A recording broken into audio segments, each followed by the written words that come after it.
kita akan membahas penerapan regresi logistik untuk memprediksi kelulusan UTBK berdasarkan intensitas tryout dan kehadiran bimbel. Berikut merupakan data yang digunakan dalam analisis regresi logistik. Nah, data ini akan dimasukkan ke R menggunakan fungsi data frame. Nah, data dimasukkan ke R ini, pada outputnya ada tanda seperti ini yang menandakan baris baru, perintah baru yang siap dieksekusi, dan tanda yang plus itu continue from, yaitu perintah belum selesai atau R menunggu lanjutan karena masih ada tanda kurung atau belum ditutup. Seperti itu. Nah, lalu di sini juga ada operator assignment, lalu ada fungsi data frame. Nah, di sini ada nama, ada intensitas mengikuti tryout, ada ini kan X1, X2-nya persentase kehadiran bimbel, dan ada Y-nya itu yang kalau 0 dia tidak lulus dan 1 itu dia lulus. Nah, selanjutnya ada hasil datanya seperti ini. Nah, terdapat 15 observasi atau responden, terdapat 4 variabel. Nah, peringkasan pola datanya, kelompok Y sama dengan 1 itu 7 responden, mayoritas tryoutnya itu lebih besar atau sama dengan 5, dan kehadirannya itu lebih besar atau sama dengan 70%. Nah, yang ini itu tidak lulus, Y-nya sama dengan 0, itu jumlahnya 8%, mayoritas tryoutnya itu kurang dari sama dengan 4, dan kehadirannya kurang dari sama dengan 68. Nah, terdapat beberapa data yang tidak konsisten atau anomali seperti Dimas dan Alia. Nah, Dimas dan Alia ini, Dimas, Alia, dan Bagas ya. Dimas ini intensitas tryoutnya 5, kehadirannya 70, dia lulus meskipun kehadiran tidak terlalu tinggi. Nah, si Alia ini intensitas tryoutnya 5, kehadiran 86%, dia tidak lulus. Nah, Bagas, dia intensitas tryoutnya 7, kehadirannya 84, tidak lulus walaupun nilainya tinggi. Nah, ini adalah anomali. Seperti ini membuat data tidak bersifat sempurna, sehingga model regresi logistik menjadi lebih realistis dalam memprediksi probabilitas kelulusan. Setelah data berhasil dimasukkan ke dalam R, langkah berikutnya adalah melihat statistik deskriptif dari dataset. Ini adalah outputnya. Nah, penjelasan outputnya adalah di sini statistik deskriptif digunakan untuk memberikan gambaran umum mengenai data yang digunakan dalam analisis. Nah, di sini adalah bagian A, ada summary, ringkasan deskriptif, statistik deskriptif, ada mean, median, mean, ini ada artinya, sebenarnya tengah, rata-rata aritmatika, seperti itu. Ada variabel intensitas tryout-nya juga, ini hasilnya. Nah, insight-nya nilai mean-nya 5,13 mendekati median 5, sehingga distribusi data relatif simetris dan tidak menunjukkan penyimpangan yang ekstrim. Nah, terus untuk variabel kehadiran bimbel, hasil statistiknya, statistik deskriptifnya adalah nilai mean-nya sedikit lebih kecil dibandingkan median, sehingga distribusi sedikit left squared. Atau ketika terdapat beberapa nilai kehadiran rendah yang menurunkan rata-rata, misal nilai 55%. Nah, untuk variabel binary,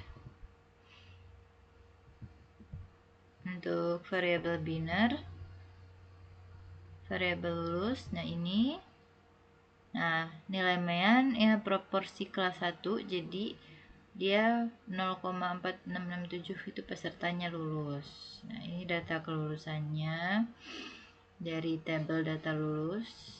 Insight-nya distribusi cukup seimbang ya, atau balance. Jadi baik untuk regresi logistik karena model tidak mengalami masalah class imbalance yang terlalu besar. Ada proporsi relatif itu. Nah, peluang peserta tidak lulusnya 53,33%, peserta lulusnya 46,67%. Nilai ini sebagai pure probability, yaitu mempertimbangkan variabel prediktor. Nah, terus ada implikasi untuk model logistik, ada baseline query. Maksudnya itu kalau model belum pintar dan cuma nebak semua siswa sebagai kelas terbanyak di data ini, yang tidak lulus itu kan 8, yang lulus itu 7. Nah, karena yang paling banyak tidak lulus, maka semua dibacanya itu tidak lulus gitu loh. Nebak mahasiswa itu tidak lulus. Misalnya yang benar kan 8 dari 15, akurasinya 53,33.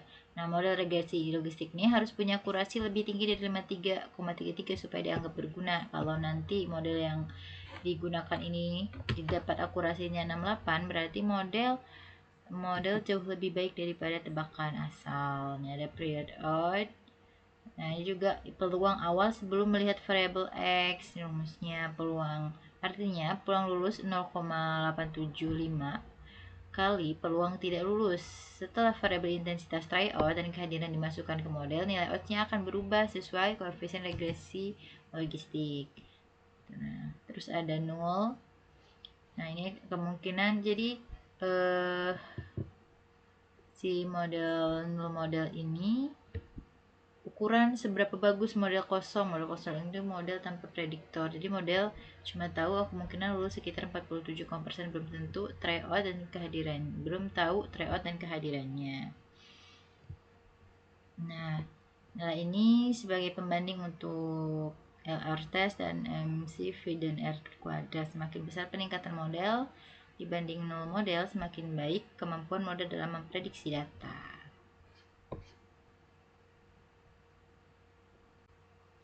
Next, kita masuk ke output yang ketiga.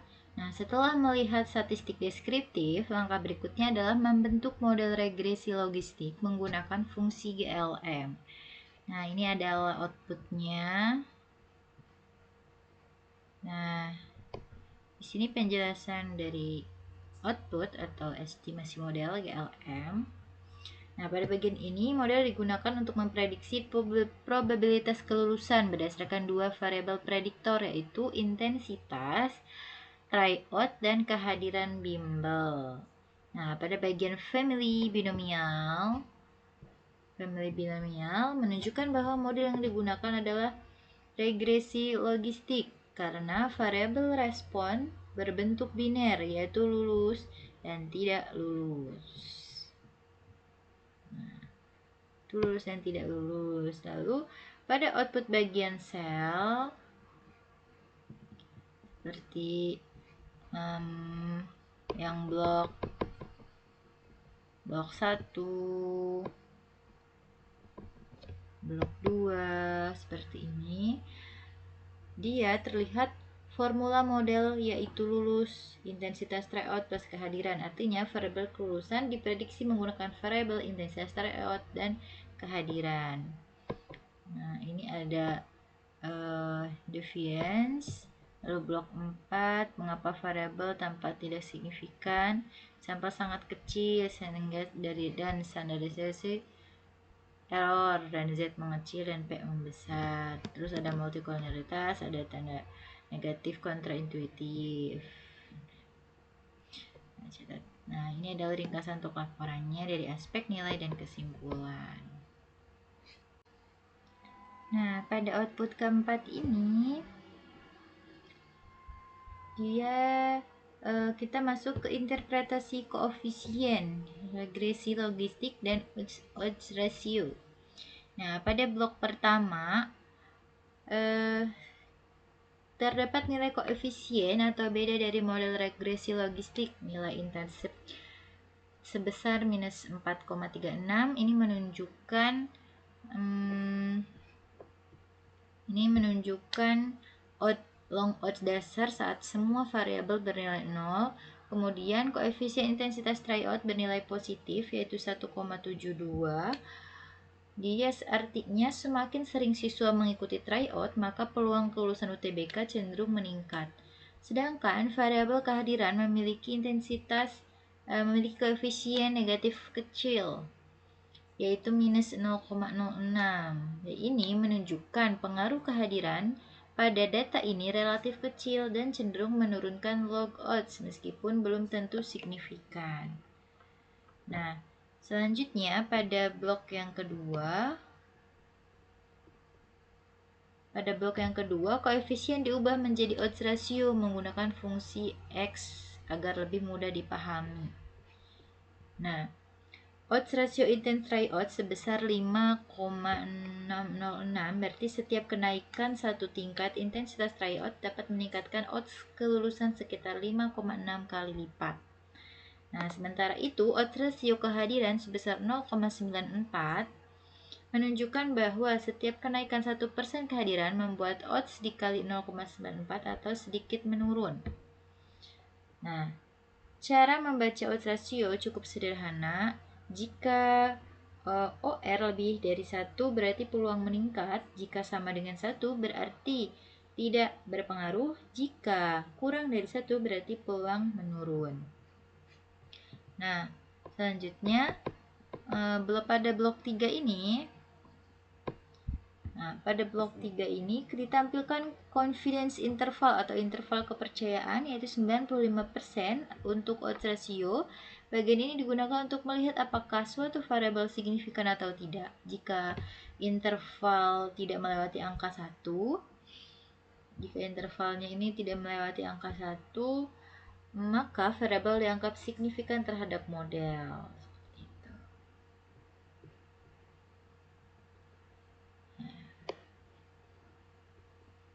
Ini adalah pengaruh kumulatifnya. Peserta intensitas tryout 3 poin lebih tinggi memiliki odds lulus sekitar 176 kali lebih besar dibanding peserta lain dengan asumsi variabel lain tetap. Nah, selanjutnya ke output kelima. Ini adalah hasil outputnya. Nah, ini penjelasan dari uji-ujinya.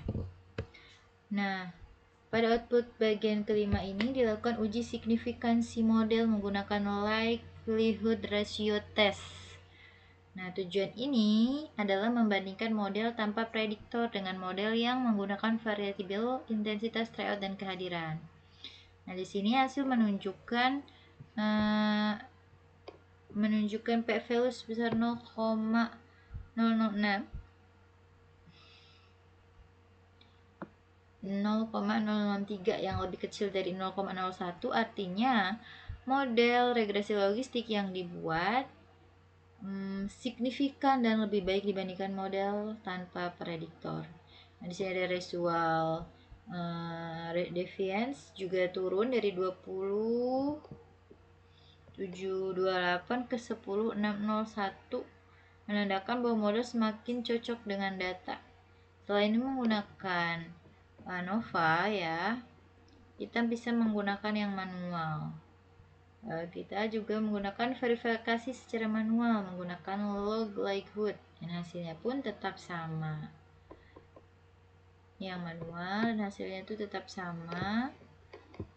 Nah, jadi dapat disimpulkan bahwa variabel intensitas tryout dan kehadiran UTBK secara bersama-sama memberikan kontribusi signifikan dalam memprediksi kelulusan UTBK. Nah, pada output yang keenam ini dilakukan pengukuran goodness of fit menggunakan pseudo R-squared. Mereka karena regresi logistik ini tidak memiliki R-squared seperti regresi linear, maka digunakan beberapa alternatif, yaitu McFadden, Cook and Snell, dan Nagelkarke. Seperti itu. Nah, di sini diperoleh hasil dari pseudo R-squared ini dari McFadden itu 0,4886, ada Cook and Snell-nya 0,49009, Nagelkarke-nya ada 0,6555. Nah, nilai tersebut menunjukkan bahwa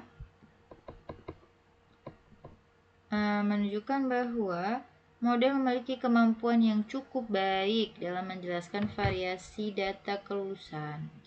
Itu masuk kategori dia baik ya. Nah, secara umum semakin besar nilai pseudo R-squared-nya, maka semakin baik kemampuan model dalam memprediksi datanya.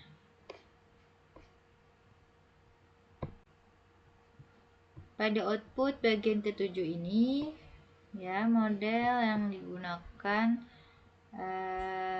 adalah untuk menghitung probabilitas kelulusan setiap peserta berdasarkan model regresi logistik dan nilai intensitas tryout dan kehadirannya. Nah, kemudian probabilitas tersebut diklasifikasikan menjadi dua, yaitu lulus dan tidak lulus menggunakan cutoff sebesar 0,5. Nah, ini hasil prediksi. Nah, lalu ada verifikasi data manual yang diperoleh. Saya menunjukkan bahwa model mampu memprediksi 13 dari 15 data yang benar sehingga menghasilkan akurasi sebesar 86,67%.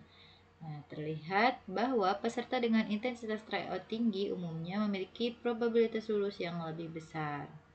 Namun ada beberapa kasus anomali ya, atau kasus yang sangat menarik seperti di baris ke-10. Nah, model memprediksi lulus dengan probabilitas sangat tinggi, tetapi hasil aktualnya dia tidak lulus. Nah, selain itu, probabilitas di sekitar 0,4 sampai 0,6 merupakan area ketidakpastian klasifikasi. Next, pada output yang ke-8.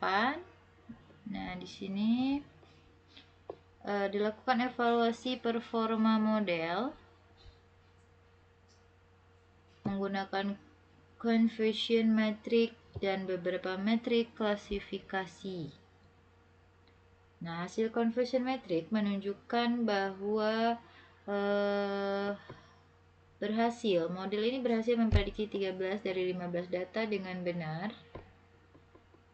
Lihat, dengan akurasi 86,67%, artinya sebagian besar data berhasil diklasifikasikan dengan tepat. Lalu ada sensitivity yaitu 0,8571. Ini menunjukkan atau 85,71% menunjukkan kemampuan model dalam mendeteksi peserta yang benar-benar lulus.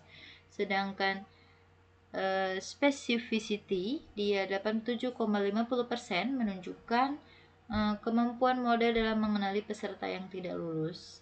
Dan ada juga precision dia 85,71%. Dia menunjukkan bagian besar prediksi lulus yang diberikan model memang benar-benar lulus. Nah, secara keseluruhan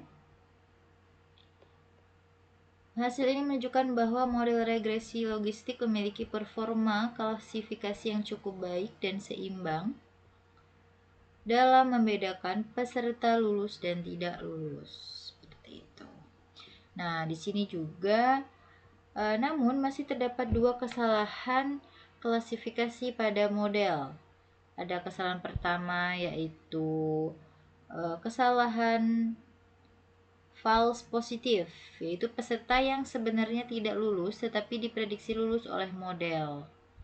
Nah, kesalahan kedua yang kedua adalah false negatif. False negatif ini peserta yang sebenarnya lulus tapi diprediksi tidak lulus. Jadi, hal ini menunjukkan bahwa meskipun model memiliki akurasi yang cukup tinggi, model masih belum sempurna karena terdapat beberapa data yang bersifat anomali atau berada dekat dengan batas keputusan klasifikasi.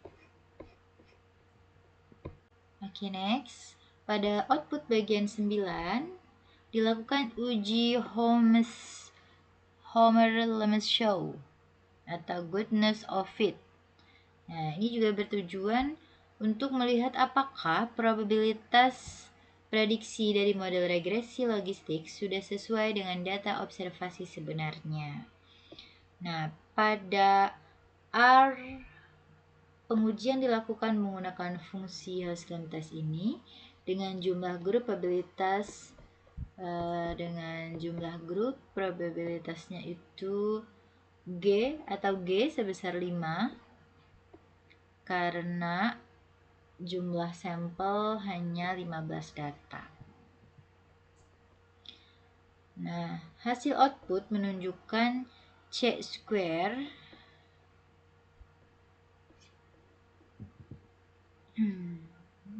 hasil C-square sebesar 7,7785 dengan derajat bebasnya 3 dan p-value-nya sebesar 0,5082. Nah, pada uji Hausmer-Lemeshow ini, aturan keputus sedikit berbeda dengan uji statistik lainnya. Jika p-value lebih besar dari 0,05, maka model dianggap fit atau cocok dengan data. Nah, karena nilai P tadi 0,5082 sedikit lebih besar dari 0,05, maka model masih dianggap sesuai. Ya, masih dianggap sesuai. Namun, nilainya sangat dekat dengan dengan batas signifikansi. Sehingga hasil ini termasuk borderline. Dan perlu diinterpretasikan secara hati-hati. Apalagi jumlah sampel yang digunakan relatif kecil. Nah, pada bagian ini kita sudah masuk ke visualisasi kurva sigmoid menggunakan ggplot2. Nah, ini adalah gambar kurvanya. Nah, dengan P-nya lulus dan ini intensitas tryout. Nah, ini bertujuannya untuk melihat hubungan antara intensitas tryout dengan probabilitas kelulusan secara visual. Di grafik ini, sumbu X menunjukkan intensitas tryout. Ya.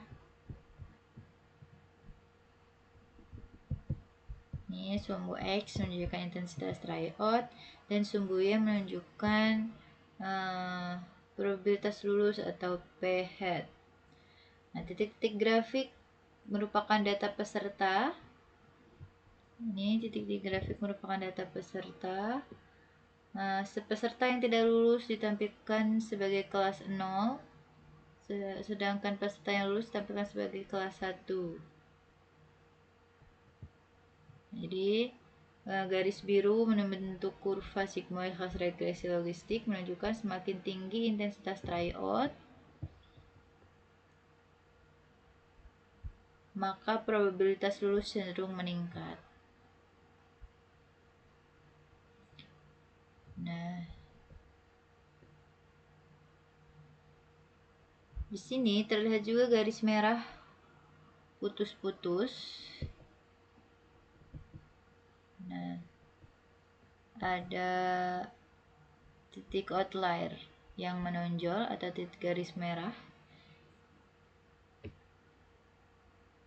pada probabilitas 0,05. Garis ini digunakan sebagai batas klasifikasi model. Jika probabilitas berada di atas 0,05, ya,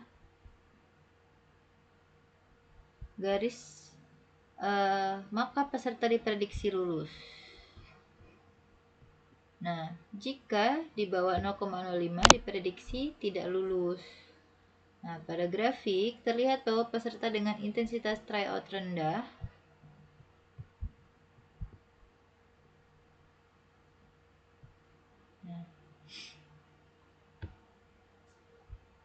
memiliki probabilitas lulus yang sangat kecil, lalu intensitas menengah, probabilitas mereka cukup tajam, sedangkan pada intensitas tinggi, probabilitas mendekati 1 atau hampir pasti lulus.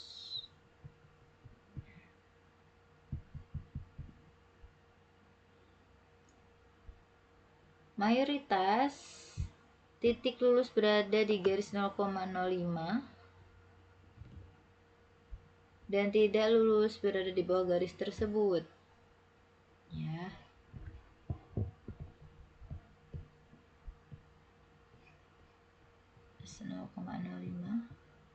Ini yang lulus, yang ini tidak lulus.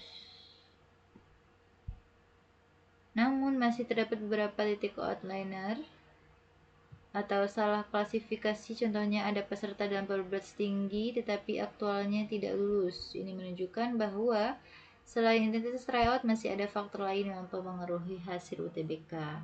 Jadi secara keseluruhan visualisasi ini memperlihatkan bahwa model regresi logistik berhasil menangkap pola hubungan non-linear antara intensitas tryout dan peluang kelulusan. Nah, pada bagian terakhir ini kita akan menggunakan model regresi logistik untuk memprediksi data baru. Ya.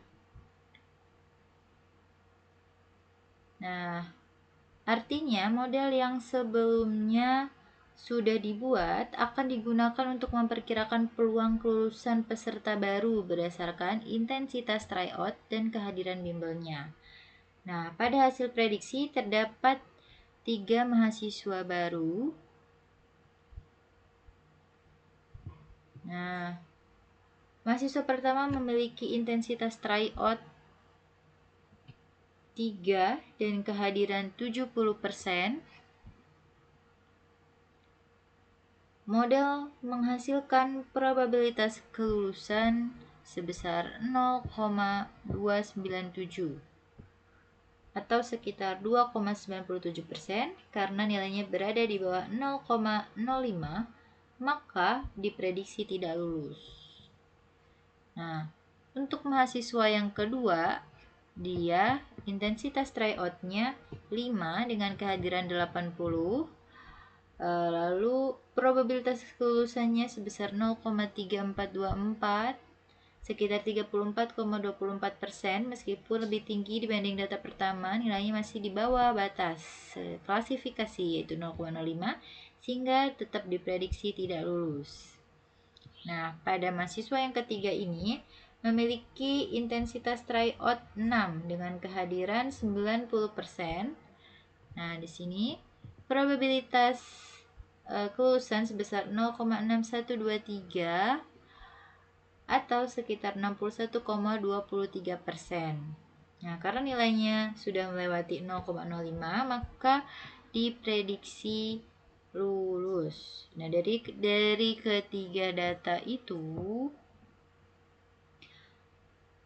terlihat bahwa semakin tinggi intensitas tryout dan kehadiran bimbel, maka probabilitas kelulusan cenderung meningkat. Ya. Nah, ada juga fase proses prediksi seluruh data ini. Pada contoh ini masih berada dalam rentang data training. Nah, rentang data training sehingga prediksi masih tergolong aman atau interpolation. Jika model digunakan pada data di luar rentang training,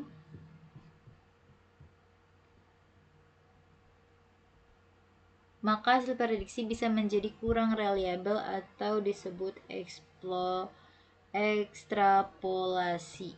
Nah, di sini ada asumsi ekstrapolasi secara keseluruhan model logistik klasik ini, regresi logistik ini mampu digunakan tidak hanya untuk memahami hubungan variabel, tapi juga untuk memprediksi peluang kelulusan pada data baru. Seperti itu, mungkin cukup sekian dari saya, kurang lebihnya mohon maaf. Wassalamualaikum warahmatullahi wabarakatuh. Terima kasih semua.